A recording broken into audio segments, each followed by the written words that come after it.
Thank you all for coming and being interested in Connecticut's submarine history. Now, I can be as boring a speaker as anybody, so I told Tim to tee up an inspirational and motivational video for us to get kicked off tonight.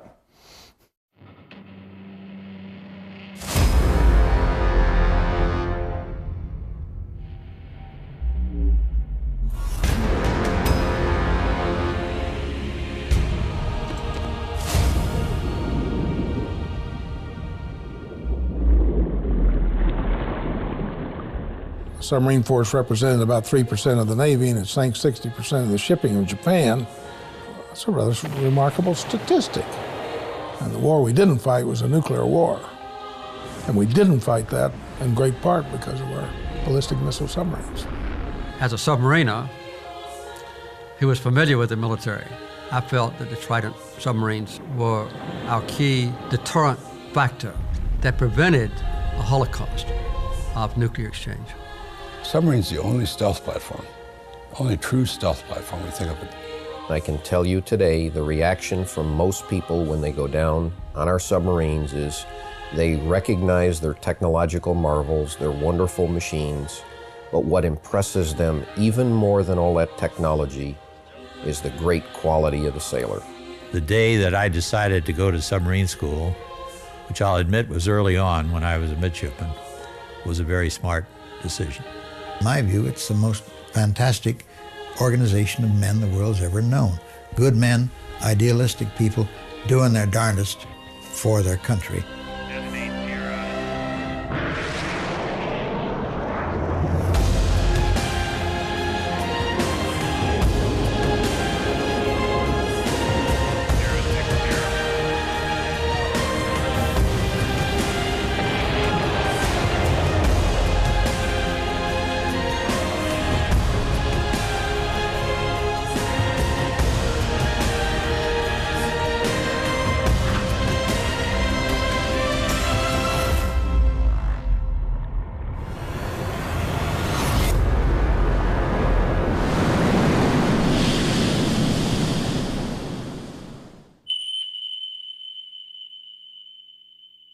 Okay, nothing like a stirring submarine video to get going. I noticed on the green cards in the back there walking up tonight to talk about the series going on. They talk about a couple of lectures, and on the back several free movies in the library system. Most of them classic movies that my young aide has never heard of, like Crash Dive and Operation Pacific, that I circled and said, these are assigned viewing for you. I would just loan them to him, but my copies are VHS, and I don't think he knows what that is. Okay, but just, you know, good classic submarine movies, and just really appreciative of the state of Connecticut and the local area for what they've done to embrace and help celebrate Connecticut's submarine century. So through the series of lectures that have been scheduled and have been ongoing with Captain Whitescarver, who's hiding in the back here, the submarine base commander, and his predecessor, Captain Lottie, who's sitting here. If it wasn't for the Navy guys, you know.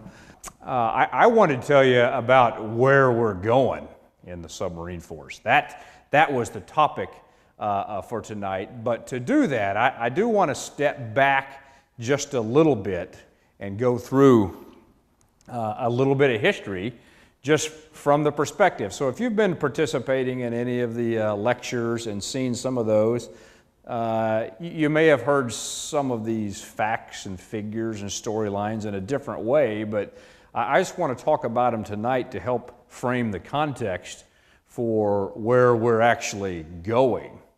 Okay, so, you know, and I kind of look at it in the 4 generations of the submarine force, which we're in the 4th generation right now, just on the leading edge of a lot of great work that's going to be happening over the next 10, 20, 30 years. But it all started back in 1900 when we purchased, the Holland 6 and made it the SS1, April 11th, 1900. So, one thing I always find interesting and that is sometimes left out, we always talk about the Holland, we always celebrate the submarine birthday in April. And we just recently, 2 months ago, celebrated the 116th anniversary of the submarine force. But everybody always kind of skips by the fact that the submarine we bought was, number 6 of what Holland designed. So he had, this new concept of submarines that people will go back to the Turtle and several of the ideas, even some events from the Civil War. But in the end, the first real submarine produced, the SS-1 was, Holland's 6th attempt to make something that was going to work, and enough so that convinced the Navy to buy it and invest in this new technology that might shape the way warfare is conducted. And so we had a submarine.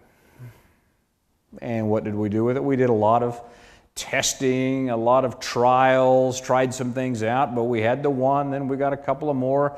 But in the early days, we're experimenting with all kinds of designs and models. In fact, in 1915, in October of 1915, when the G1, the G2, and the G4 came up to the submarine base, I always get everybody on that trivia question, and I always, ready to stand by and give a coin. I say the first 3 submarines in Groton were the G1, the G2, and what was the third? Everybody jumps on the G3 and gets it wrong, but the G4. But when they came up, those were still the G1 through 3 series. They were still gasoline-powered, submarines. Not an optimum engine design, not an optimum, from managing the hazardous material and managing the environment on a submarine. The G4 was one of the, it wasn't the first, but it was one of the first diesel engines, diesel-powered submarines. But in the early days of submarining, up through the 20s, still not a lot of activity for our submarine force. The concept was really coastal patrol, maybe raiders, maybe reconnaissance, but not in the way that they eventually got used in World War II. It wasn't the concept. In fact, 101 years ago, last month, the German submarine U-20, sank the Lusitania. Okay, submarines had been around for a few years by then, but we, and especially in World War I, we really didn't, use them that much in our part of that fight. But the sinking of the Lusitania is what captured everybody's attention of what are these evil vessels that are now out there on the seas. Is it morally right to even use these in war, and discussing the rules and laws of warfare, and what was allegedly a passenger ship, to boot. So it did start an interesting debate. But still, submarines weren't getting a lot of time on the combat front, or really even the effort to the nation for its national security for a long time. Some interesting things did happen. We did in the 20s start designing and building the fleet boats, which were eventually going to be crucial to us in World War II. But the most interesting piece of trivia that I take out of that first generation period is when you see us walk around with our dolphins on. That first period is when the dolphins came into being. The Navy did not have warfare pins back in the early days. In fact, the submariners were the first to have a warfare pin. And it was proposed by Admiral Nimitz in about 1923. And eventually approved by the CNO Ernest King, and approved by Assistant Secretary of the Navy Teddy Roosevelt Jr. So 1924, we became the first part of the Navy to have a warfare insignia. Followed shortly thereafter by the aviators and then some other communities to designate their specialty in the area. But on to the second, what I call the second generation. Okay, and that's where the submarine force really came into prominence. You heard some of the statistics in the video, where 2%, 3% of the Navy sank 55 to 65% of the enemy shipping in World War II. When I say 2 to 3 or 55 to 60%, it depends on how you caveat the reference, but a very small part of the Navy and of the military was responsible for sinking a great part of the Japanese fleet, which is what eventually choked them, which was what helped drive us across the Pacific to end that war. When the war started, in Pearl Harbor, December 7th, 1941, they made a grave mistake, as you're all aware. They did not hit the submarine, what they called the submarine pens, the submarine base, because that's where they would stack them up, 4, 5, 6, 7 in a day. You go to a submarine base now, you'll see one pier, one submarine, maybe another submarine on the other side. Occasionally, there will be a second submarine outboard. But in the old days, those old diesel submarines, they'll line them up 1, 2, 3, 4, 5, 6, 7 deep. Just line them all up, throw a line around the fore and the stern, and lock them up and go home for the night. So that's why they called them the submarine pens. But the Japanese did not hit those in Pearl Harbor. Very shortly afterwards, the order came, and you heard about the battleships and the great damage in Pearl Harbor, but the submarines were released with an order to conduct unrestricted warfare against the Empire of Japan. And that's where the submarine force started making its mark. But it did not make it immediately. It took a while. It took some buildup. The first great battle of the war, Coral Sea, fought in 1942. In the spring of 1942, no submarines involved. Remembered because it's the first time ships were not inside of each other because it was basically an aircraft carrier battle. Aircraft from the Japanese and the U.S. Aircraft carriers never sighted each other. Coral Sea, big battle underway, very famous, celebrated 114 years ago, a couple of months ago. Nope, submarines weren't there. Battle of Midway, we're getting ready to celebrate that again, June 6th. Just next week. Submarines involved in that one? No, not really at all. Another grand battle, celebrated battle in U.S. history where we sank 4 of their aircraft carriers who were basically coming for a second attack on some of our island chains. And submarines were not really involved. In fact, the only real involvement of a submarine at the Battle of Midway was the USS Tambor. It fired 3 torpedoes at the Japanese carrier, the Kirgu. Fired 3. One torpedo hit, but it didn't explode. But because of that, it attracted the attention of a Japanese destroyer who pointed towards the submarine and started to run it down to go in for a depth charge run. The Tambor went deep, evaded. The destroyer eventually gave up and returned to find the carrier. Well, an air wing was flying overhead, spotted the Japanese destroyer, and said, "I bet that's going back to one of the carriers." Followed the destroyer back to a carrier, and that air group sunk the 4th carrier that was sunk in the Battle of Midway. So that so far was the only involvement that the submarines had in World War II. We weren't trained to go out and seek out ships and sink them.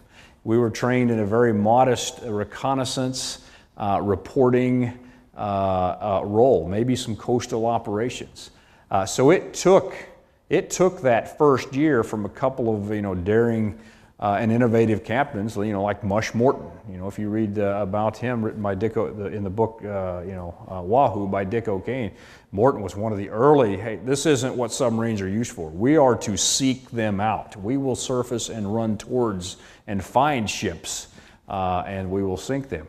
That wasn't how they had been trained. They were developing and redeveloping some of the tactics for going and attacking, and we learned rapidly and fed that back.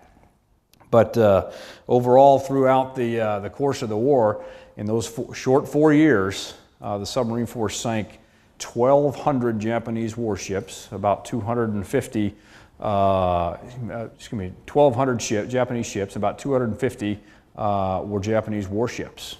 We rapidly ramped up. The United States built 200 submarines in World War II. I think 74 or so were built right here, electric boats, 78 up the road at the Portsmouth Naval Shipyard. Just a tremendous capacity. So that investment, just 25 years earlier in the submarine base at Groton that was established in June of 1916, started paying off in spades. because of the base and the submarine school that was established along with the base. Because that's where, when you say you're going to build in 4 years 200 submarines in addition to the one you already have, and you're going to man those with trained people to operate and go out right to the front lines of war, okay, that submarine school started paying off, immediately. But so you could go on and on with the story of the submarine force in World War II. I just wanted to give you a brief kind of anchor check, on that. But if you look at the picture, that's kind of what we were about in World War II. There are great stories, especially in the early days, of rescuing people from the Philippines and other islands in Southeast Asia, and even some taking off some gold bricks off one, rescuing people from young children and nuns from an orphanage. There are all kinds of very true stories of what some submarines were doing. But in the end, the real, even rescuing downed airmen, the Flying Fish, rescuing President Bush, when he got, his airplane was shot out of the sky. But in the end, what we did was sink ships. And this is a good representation. What we had in World War II, we had a pretty good periscope, but you could stay submerged and undetected and find and target another ship. And then we had a torpedo. It's kind of a dumb bullet. It had the ability to make one turn and go on a course that you pre-programmed. Not very smart. If it came near and hit something or detected something with an exploder, it would go off. But other than that, not a very smart weapon. It's just a little bit smarter than a bullet, because it could go out and make a turn and go on a predetermined course for you. But that was effective. That was all we needed back in World War II. Also back in World War II, for a submarine to get around anywhere, they had to surface. Okay? So they could submerge, run on the battery, but they had to surface to recharge those batteries and operate their diesel engines. They didn't have the snorkel mast that I grew up with, on my submarine. I just took that for granted. When I went through submarine school back in 1987, okay, that was one of the fascinating courses. It was, was on the ventilation system of the submarine, and the fact that we had this retractable mast that would telescope up, and it had this fancy valve that would open so you could suck air in to run the diesel engine if you needed to, if the reactor plant was shut down. The engine room is in a different configuration. Okay, so I just took it for granted that submarines already had that. World War II, they didn't have that snorkel mast. They had to surface the ship and operate the diesel engines. So we get into our third generation, and that's where some real innovation in the submarine force started taking place. So the USS IREX, back in 1947, 48, it was built in 45, I believe. They were the first submarine to have a snorkel mast. So the submarine could stay submerged, stick that snorkel mast up, suck in the air it needed to operate the diesel engines, and then and continue on without exposing itself, just exposing that small little bit of a mast for a time. I was at a recent veterans event back on Veterans Day at Stonington High School, and there were about 150 folks there, and a lot of Navy veterans from every service, a lot of Navy veterans, a few submariners there. One of them walked up, he had a hat on that said USS IREX. I said, well, that's pretty interesting. IREX, I've never heard of the IREX. He goes, it was the first submarine to have a snorkel mast. Oh, really? I didn't know that. I'm going to go home and look that up. He says, you don't need to look it up. I just told you. Okay, all right. But, and I met him again last week at another Subvets event, and he reminded me of that story. But, a simple innovation that now we really can stay submerged. And the IREX made the first submerged crossing of the Atlantic. Okay, you always hear about the first, transatlantic flight, but the IREX was the boat in the late 1940s, made the first submerged transit of the Atlantic. And then many of you, because you showed up tonight and have some minor interest, at least, in submarines, are aware of the advent of nuclear power and what that did for the submarine force. The USS Nautilus launched in 1954. Obviously, that has a tremendous moment in our history, and in technology. I mean, really, from just a couple of years from that pile under the stadium in Chicago to an operating, power-producing nuclear reactor on board a submarine that goes underwater. I mean, that is idea, and not just the idea to use it for a submarine, but an idea rapidly formed into a use, not only to generate power, but to generate power on a vessel that's going to go to sea and submerge. Tremendous amount of work and innovation done there by Admiral Rickover and his team. That allowed ships like the USS Triton in I believe it was 1960. You know, just 6 years after that, went around the world submerged.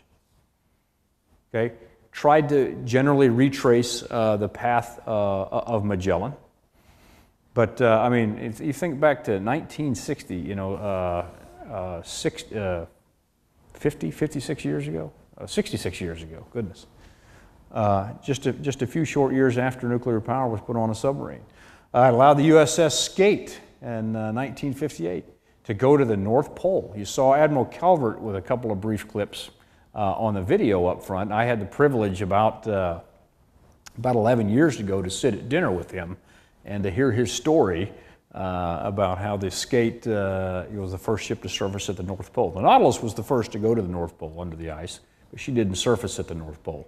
The Skate was the first to surface there. And Admiral Calvert's got a great book talking about that. I just got to visit our ice camp in March. We go up and do an ice camp every 2 years, and the Submarine Force will conduct tactical development exercises up under the Arctic ice cap. To do that, we need a little bit of an underwater range. To support that range, we build an ice camp about 150 or 200 miles north of Alaska out on the ice. That ice is anywhere from 2 feet to 10 feet thick. We choose the 10 feet thick portion to build our little camp on. And most of the time we can get that right. But when you're standing up there in a place that's 20 below zero on a good day, and that the wind can shut down everything you're doing and force you to just hunker down in your little crudely built shelters. But think of all the support and the technology we have now. I'm struggling to understand how they did that, you know, back in 1958 with no ability to just stick pole up and get a GPS fix, where back then our navigation systems weren't designed to operate at the top of the earth where the magnetic pole in the field is a little different, much less it's never been charted out before because nobody's been there. So some truly amazing accomplishments. And then also in 1960, the USS George Washington conducted the first strategic deterrent patrol, the first boat built to launch a submarine launched ballistic missile, and conducted its first patrol back in 1960. 66 years or so later, 4,000 strategic deterrent patrols later, all started with the USS George Washington. A tremendous period from when World War II ended, you know, in just really 15 years later, all the developments that were put in. And this is just to get us to 1960. And I look back and say, well, that is incredible. You know, what we operate now, and with you see the design power now that they'll have at places like Electric Boat, or you look at our other Navy labs and facilities, this tremendous technology we have, and you look back and go 60, 70 years ago, they were still doing some pretty incredible things with, you know, slide rule, a pencil and eraser, you know, putting those ideas into reality. So what else happens now in this third generation? Just the ability to get ships anywhere around the world now on nuclear power, the development of submarine launched ballistic missiles. We're now going up to the Arctic, to the North Pole. And what else are we doing? In World War II, we'd stick that periscope up. We'd look around, we'd fire our dumb torpedo that could make one turn onto the course we wanted, and that's about all we had. But wait a minute. The other side now sees the value of submarines too. We have to figure out how to find submarines. Okay? Well, ships had been doing that during World War II. Ping, ping, ping, listen for submarines, throw bombs over the side. Well, it started to get more complicated. So we started putting sonar systems on our submarines that could listen for other submarines, hull mounted at first. And then, well, wait a minute, there's a lot of noise around our own submarine. Why don't we put the sonar receivers, arrays we call them, why don't we put them at the end of a long cable and drag them behind the submarine where they're away from the noise we make, and maybe we can listen a little better. So we developed, towed arrays. When you look at the Nautilus, when you look at the Skate, when you look at any of the previous submarines we had, they were really ships that were just designed to operate on the surface, but that could also submerge. Okay, if you go look at the Albacore exhibit, up the road, that was also a great innovation. Let's design the submarine where it operates underwater. It's designed to operate underwater, and then it'll also have some ability to operate on the surface also. The opposite of what was done. All this innovation taking place. That allowed us to put some of these new sonar arrays and detection systems on our hull. We rapidly power through the 70s and the 80s. We developed smart torpedoes, the Mark 48 torpedo and what we call the Mark 48 Advanced Capability Torpedo, the ADCAP. It's a smart weapon. It's got its own sonar system on board. You can launch it, and it has some pre-programmed instructions, and it can go out and conduct a search pattern. It can listen passively with its own sonar. It can ping actively, depending on how you programmed it. It even has a wire out that we can still control the torpedo and change its directions. And if the wire breaks, it'll do the last thing it was told, operate in a pre-programmed manner. So we developed a smart weapon that was pretty good. We developed, we had the submarine launched ballistic missiles. We developed land attack cruise missiles that eventually came to what we now know today as a big workhorse, the Tomahawk, where we could launch those. A lot of tremendous innovation driving us through this third generation, as I like to call it. If you go on any of our submarines right now, in general, if you draw a submarine out of the hat and go down below, it'll look like that. Kind of like our 688 class control room. Right now, our workhorse, the majority of our submarines, our fast attack submarines, are the Los Angeles class, look kind of like this. If you go down onto one of our Ohio class, SSBNs or SSGNs, looks kind of like this. If you went down on a World War II submarine, it looked a little like that. There's a couple of fellows down there. This is old days. Fellows down there operating sticks to move the planes, to make you go up and down. Somebody driving the submarine like this to turn it. Lots of dials and gauges, a big panel over there with switch after switch after switch after switch with meters and meters and meters. So it takes 3 people just to operate the stuff, and then a supervisor to sit behind them to make this little orchestra work together. Okay, if you looked at any submarine starting from Holland up through our 688s and our Ohio class and our Seawolf class, you're going to see some variation of this. The variations are really just about the number of dials, knobs, meters, switches, and so forth that you see. But as we enter into this 4th generation, where I say we are now, and you step aboard that Virginia-class submarine, this is what you see. Okay, it's a little more like the Starship Enterprise. You step aboard the 688, the Ohio, and the submarines before that. The spaces are oddly formed. If you walk into the control room, and if you've been down there, you know what I'm talking about. The periscopes are right in the middle. They cut everything in half. It's hard to move around. It is not ergonomically designed at all. If you step on a Virginia class now, it is very ergonomically designed. It is like the Starship Enterprise. It's like Zulu and Chekhov sitting up front, taking orders. That's what the pilot and co-pilot do. There's no longer a helmsman, a plainsman, a chief of the watch, and a diving officer to make the submarine operate and drive through the water. We now have a pilot and a co-pilot. Wait a minute, where are the gauges, switches, levers, meters? Now they're all on those flat screens. Okay, so just like you can operate equipment at home now, or maybe in your workplace, that's how we can drive the submarine. Instead of giving the order to submerge the ship to 150 feet or something like that, where on a 688, That would require a series of orchestrated maneuvers. Somebody's going to open vent valves in the forward and aft main ballast tanks so that the air can go out and water can go in. A plainsman's going to push down on some of the planes. It's going to reach over and give an ordered bell for the throttleman to answer. Chief of the watch is going to sound an alarm. He's going to start pumping some water through his tanks. A whole series of things going on that require that diving officer to manage and the officer of deck and to supervise, look out. Now just submerged ship, 150 feet, appropriate button, enter. And the ship does all that stuff. And that pilot and co-pilot just monitor to see what's happening. If they want to intervene and do something different, they can do that.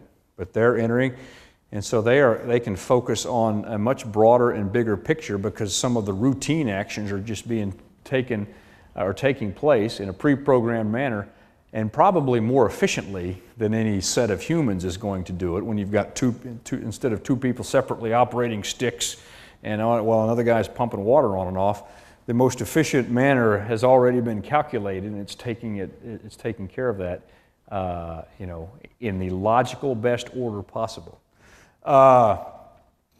Also, one thing that makes this control room of the Virginia so much more interesting is it's not on the top or the upper level of the submarine. Okay? All previous submarines built, the control room was in the upper level. Our submarines now, the Ohio and the 688 class and all that, generally 3 levels or even 4 levels on the Ohio. But this, those control rooms are on the upper level. And the reason is because that's where the periscope was. So, I'm assuming everybody knows what a periscope is. It has the handles and you look through it with one eye, just the one eye. Still in 2016, if there is a periscope that comes up, it's still sort of one-eyed that you do. You go around, but it had to be in the upper because that periscope actually goes through the upper part of the hull of the ship. It creates a hole in the ship. It's managed with a special seal, but that kind of manages the diameter of the submarine that you can build it to. So that has to be done in, how high do you want the periscope to be? Okay, well there's a certain diameter of a submarine you got to have because when you bring the periscope in, okay, it's going to come through the hull. And if you want to look out the periscope, you're going to have the control room in the upper part of the submarine. If you're in the upper part of the submarine, that's like being in the attic of a house. You've always got the side slope of the roof that's kind of bumping against you, so that limits the size of the submarine. Well, when we make the Virginia-class submarine, in addition to these whiz-bang screens, we don't have a periscope that goes through the upper end of the hull anymore. We have something we call a photonics mast. That's 2016. We can take advantage of these high-quality cameras now. So we still have a sail, which you might see the fin of a submarine. We still have that sail, but we just have a photonics mast in it. It's just inside the sail, and it can go up and down. Okay, and it just transmits through a wire back down into the ship to an officer of the deck who no longer is looking out a periscope like this. He's sitting down in a nice, comfortable chair, using a joystick to have that camera turn around. If he sees something he likes or doesn't like, he can zoom in on it. If it's a little hazy, he can turn on the infrared and see it, through the infrared lens. If he's not sure, he can compare those side by side. And previously, somebody looking out the periscope, it was, the captain would elbow you, a young guy like me, elbow me off the scope, and he'd get in there to see because he didn't like what I saw. My first boat, we got an electronic camera installed in the periscope. And it sat over to the side so the captain could see what the OD was looking at. And this was a fancy 7-inch black and white little greeny screen that you really couldn't see anything out of. Now, when that officer of the deck is sitting there, he's got flat screens similar to that. He's sitting there in a comfy manner. He can drive the periscope around wherever he wants. He can look at it on a flat screen. Everybody in the control room can look at the same thing he's looking at. So if there's some sort of a high threat environment, he puts that scope up for just a moment and puts it back down. Everybody, you could have had 10 sets of eyes on that. I wasn't sure what I just saw. Somebody else may say, well, hey, that was a destroyer, 0 angle on the bow. We need to maneuver. Or if you're not sure, you could play back the tape or call the picture back up. So a lot of innovation in that Virginia-class submarine. Hey, the missions, once again, I take it if you're here tonight, you're probably somewhat familiar with what a submarine can do out there.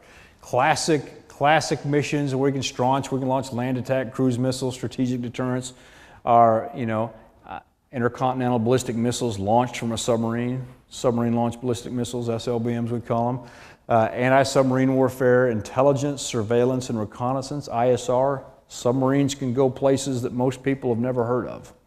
At any given time, we can have 5 to 10 submarines worldwide. Their job is just to help us listen, walk that potential future battle space, to give us forewarning of adversary activities. We're the one part of the force that's kind of doing today what it might do should an actual conflict arise.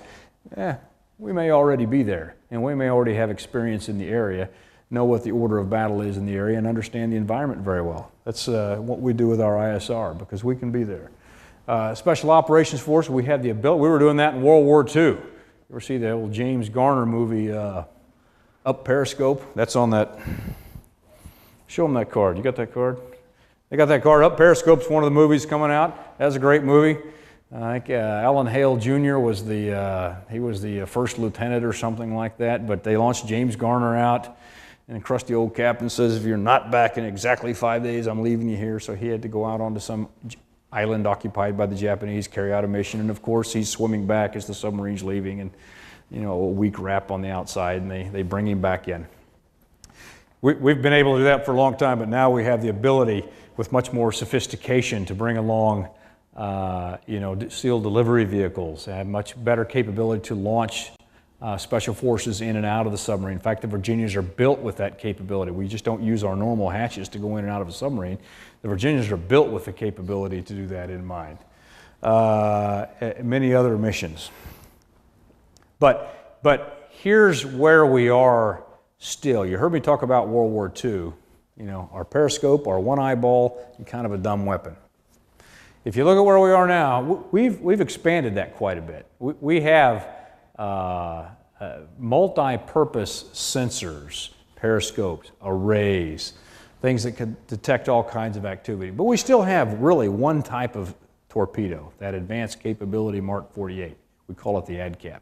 And it's got a limited range of a few miles that we have. And we've got that Tomahawk land attack cruise missile. Okay, so we have some very good weapons in our little Swiss knife. Okay, but still very limited. And it's kind of what Admiral Trussler, my boss, likes to call it, a platform-centric model. But here's where we're going. It's going to be more of a payload-centric model. Okay, we now live in the 21st century. That information age, going from the industrial age, the machine age, to the information age, we're going to be taking advantage of that. So those torpedoes that I talked about, that, hey, they can go a few miles, we're going to double, triple, quadruple, or even more how far our torpedoes are going to go. One, because of advances in propulsion capability that we have, that can still fit in that same torpedo-sized body. But two, because these torpedoes can be much smarter. And wait a minute, if you say a torpedo can go 20 miles or 40 miles or 50 miles or 100 miles, how is it going to know where it is or what it's going to hit? That's because it might have to come up to the surface and put a little antenna up and get a fix or get a communication and then keep going. So we'll build torpedoes that can do that. You read a lot about drones in the news. For some reason, the media just calls everything that's unmanned a drone. Okay, but we're going to have the ability to launch and recover unmanned undersea vehicles or autonomous undersea vehicles, what somebody might call an underwater drone in the paper. Write this down. I'm giving you a better term. You don't have to copy off what everybody else does. But we're already testing and utilizing the ability to put drones. I mean, really, torpedoes. In the future, the difference between what a UUV and a torpedo is might be kind of fuzzy. It might become a torpedo because it's got a warhead on it. But we'll be able to use UUVs to go out and do what the boss likes to call the dull, dirty, and dangerous work. For example, submarines can have access and can get access in the undersea where none of our other sensors or military platforms can get to. You know, by a far reach, we can get in tight. But we can get in. We can get in a lot tighter with these UUVs that can go in smaller. Say we need to survey a minefield. Say we need to survey to emplace our own sensors. Say we just needed to get in tighter and stick up its antenna 10 miles closer than where the submarine can get. We'll be able to do those with UUVs. Maybe we build UUVs that can operate for 10 days, 20 days, 30 days by themselves because they're large enough to support the power system. Maybe we build UUVs that can go out and drop their own mines or drop their own sensors and come back and query those sensors later. Maybe those submarines can come back, those UUVs can come back to these submarines and pass that data. Or because they can stay out that long, they can just directly feed the operational commander. Maybe these are big enough that you can just launch them from a pier somewhere, shoreside, and they can transit on their own. Or because that would take a long time, big enough yet small enough that these could be carried in a Virginia payload tube and then launched close by. Save that time and energy on the UUV or our SSGN. Say that periscope we have, very interesting, okay? Yeah, that's great, Trussler. Okay, so the guy can sit and raises this thing you call a photonics mast, and he can look at it on his screen with a joystick. That's great. But there's physics involved. It sticks up 2, 3, 4 feet above the water. There's only so far you can see. But what if instead we launched an unmanned aerial vehicle, drone you'll read about, and it can extend our eyes 10 miles, 20 miles, 30 miles, maybe it can stay up 90 minutes, maybe it can stay up 8 or 9 hours and feed visual information, other sensor information back to the submarine, or maybe it's feeding it directly to another unit out there. Maybe we place forward deployed energy and communications outposts on the bottom of the ocean, where if our submarine is off doing another mission, this small UUV or this large UUV can come download its information, recharge its power, and then continue on with work. And maybe the submarine comes back later and downloads that information that these submarines got. Maybe instead of expensive, hard to install underwater sensor systems, we build lighter, smaller, a little more disposable constellation of things and netted sensors that can just go in the water, communicate with each other. We don't need them anymore, they float away. The area of interest is now over here. We deploy and launch other sets of sensors by UUVs, by larger UUVs, or by UAVs out there. That's the type of work we're looking at. That's the type of experimentation and research and actual testing that's going on right now to what you'll see in the Admiral Jeffrey, our submarine force commander's intent is about growing longer arms. These are all realities. These aren't just ideas. These are things that are being worked on right now to extend the submarine's reach. That submarine that can get in, go farther, and penetrate farther right now than most other of our military units. We're going to make those arms longer, and we're going to make them more lethal with the technology we're working on right now. You heard me mention a little bit about the term Virginia payload module. Right now, when we launch torpedoes, we launch them out of torpedo tubes. If we want to launch one of these unmanned undersea vehicles, a UUV, well, we'll put in a modification and we'll launch it out the torpedo tube also. Or if it's a small one, maybe we could put it out the trash disposal unit out the bottom of the submarine. If it's really tiny, maybe the signal ejector. Same with those unmanned aerial vehicles, the UAVs. We've got these ocean interfaces that were built for very specific purposes. Launch a torpedo, launch a signal ejector, launch a signal ejector, a countermeasure, or out the trash disposal unit. We use the trash disposal unit for a lot of things beyond trash. But why don't instead we build tubes that become built to be ocean interfaces that can handle a wide variety of payloads we may not have even invented yet. That's what we did with the Trident submarine. When the treaty, some of the nuclear treaties we have, reduced the amount of weapons we're going to have, we decided we could go from 18 Trident submarines to 14 Trident submarines. That is a beautiful ship with a lot of capability, and we were talking about decommissioning them. Well, wait a minute. What if the missiles or ballistic missiles come off the submarine? You've got 24 ocean interfaces with a wide variety of capability that we could use to attach dry deck shelters to, and be lock-in, lock-out chambers. We could install the multiple all-up-round canisters and put 7 Tomahawk torpedoes in them.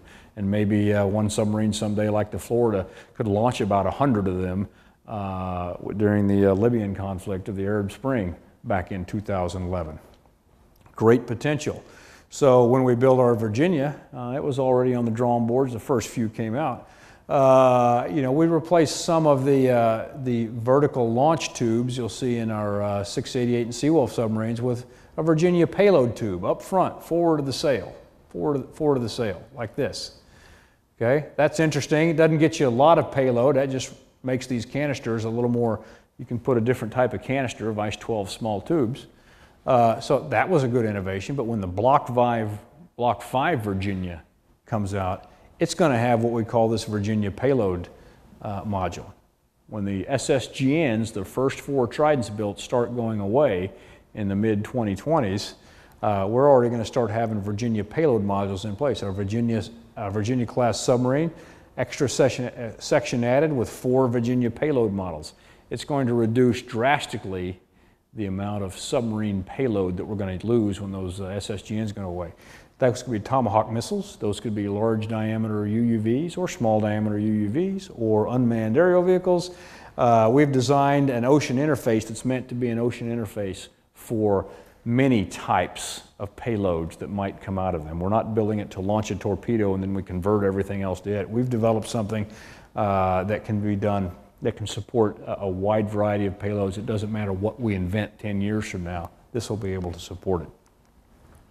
You may have heard or hear a lot, you should hear about, if you're here tonight, it's because you're lightly interested in stuff in submarines. So if you're lightly interested in that and you read in the newspaper or in those sections that will have defense-related articles, you can't but hear about the Ohio replacement program. Our 14 Ohio-class submarines, our SSBNs, they're going to be replaced by 12 new submarines that have to come online by 2031. That sounds like a long time away, but it's on the drawing board now. There's development in progress, but it's got to start being built in 2 years. It's got to be completed. The first one's got to be completed by 2028 to get out and get the testing, the sea trials, and certification done so it does its first patrol in 2031. That's got to happen. That work's got to start now. It's the #1 acquisition priority in the Navy right now. It is expensive. There's a lot of debate about that, but is it necessary? Yes.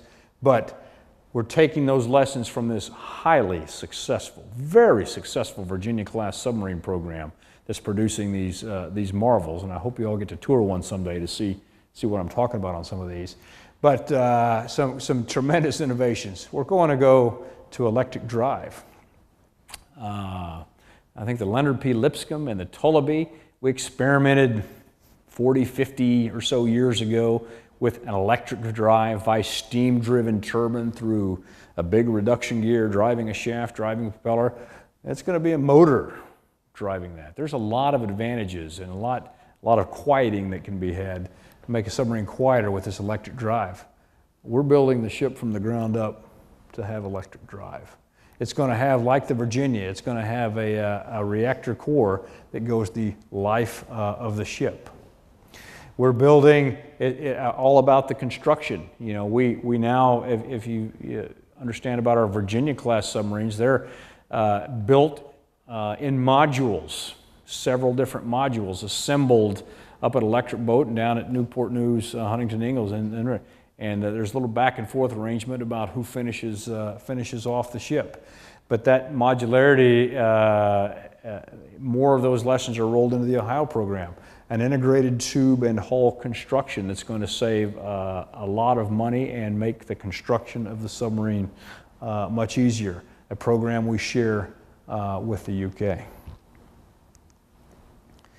Hey, and lastly, I'll end up with, I went to some submarine century thing, and some guy in a funny blue uniform gave a talk. I'm not sure what his job was, but so I'll tell you what my job is. So those of you that have been in the Groton area for a long time, may have remember or heard about the Submarine Group 2, an organization that was here for many, many years. We used to have 3 submarine squadrons here. We now have 2, submarine squadrons 4 and 12. And the Submarine Group 2 used to be in charge of the 3 submarine squadrons here and the 2 submarine squadrons down in Norfolk. We're now down to 2 squadrons here in Groton and 1 down in Norfolk. They now report directly to ComSubLand. They disestablished in October or September of 2014. So for a long time there was not an admiral or a flag headquarters or office here. But the Navy, the big Navy, had 5-6 years ago, started looking at how we train in the Navy, how we do tactical development, how we train submarines and ships and aircraft to do their missions is one way. These people like ComSubLand, ComSubPac, these squadrons, they were in charge of doing that. But when they integrated these capabilities together as a fleet, like as a carrier strike group, or how do the aircraft operate with the strike group, or how might a submarine operate with a strike group, how might a submarine operate in a larger battle situation, and how might it employ its capabilities to support the fleet in a variety of manners. Well, that was a different group of people who did the training and tactical development for them. So they went to, last year, stood up a concept called Warfighting Development Centers. So there's an Undersea Warfighting Development Center. That's what I'm in charge of. There's a Surface and Mine Warfighting Development Center. There's an Air Warfighting Development Center. There's an Expeditionary Warfighting Development Center. Very soon there'll be an Intelligence Warfighting, Information Warfighting Development Center. And we now roll all those things that we do just with the platforms, with the submarines, with UUVs. We do all the business all the way up to integrated fleet operations, developing doctrine, CONOPS, and tactics, assessing our undersea warfighting performance, doing training, advancing our undersea capabilities. A lot of those things that the group called Submarine Development Squadron 12 used to do. All those folks that did that for Submarine Development Squadron 12 now work for me in UWDC. That's why there's no longer a Devron 12, there's just a Squadron 12, like Squadron 4. Also, there's a big group of people in San Diego and Norfolk that do fleet ASW. Okay, I have about 150 folks between those 2 organizations, about 200 folks in those 2 organizations that they've been doing this for years, training carrier strike groups to conduct ASW, anti-submarine warfare. We now also train theater ASW commanders that are part of the fleet staffs around the world to conduct ASW. When all these new systems, as they come online, like how do you employ this large diameter UUV? It might come from a submarine, but it might work directly for the operational commander. Or how are we deploying these distributed netted sensors and these forward deployed energy and communications outposts? And how are these UAVs? So a submarine happened to launch them because they were close, but can they also support the strike group that's nearby or a destroyer that's nearby? Maybe the submarine's out of its payload or its missile systems, but this has got them and this is helping target. How do we weave all those together? That's why the Warfighting Development Centers were created, so that from the platform level up to the integrated fleet operations level, the tactics development, the training, the assessment is all done in a very consistent and a seamless manner. And that's what I do for a living. And that's why I'm spending so much time at what I call winter headquarters, San Diego.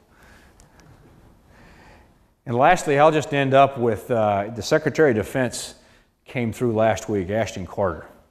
And he was down at Yale for a commencement ceremony on Monday. And then on Tuesday, he came to Groton. He spent the morning over at Electric Boat. He spent the afternoon over at the sub base.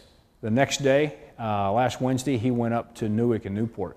One of the things we emphasized with him, and one of the things we emphasize with all of the senior Navy or government officials that come to the area, is that the synergy of Groton. Obviously, the base is here. We've got submarine bases in several locations around the country. But the first submarine base with its training center, the Naval Submarine School, and its oversight, the Submarine Learning Center, which manages all our submarine training centers around the country. But this is the submarine school where all of our enlisted sailors and officers come through to train. This is the submarine school that helps train those crews that are being built, the crews that are manning the ships that are being built, Electric Boat. You know, the South Dakota, it doesn't have a ship yet. It operates out of offices, but they just drive down the road and come up to submarine school and start training before they even have a ship. So when that ship rolls off the line, they're ready to go. You hear about the USS Minnesota, delayed a little bit in its PSA and getting back out to sea. Well, I guarantee you, they're still going to be sharp because they're co-located here with the Navy's Naval Submarine School, and they've been training. The fact that we've got Newark, Newport nearby up the road, a lot of the technology, those advancements and those new GWIS things I was talking about, a lot of those are being developed and tested there. Just a short trip up and down the road, we can continue to refine the operating procedures and tactics for using those types of systems.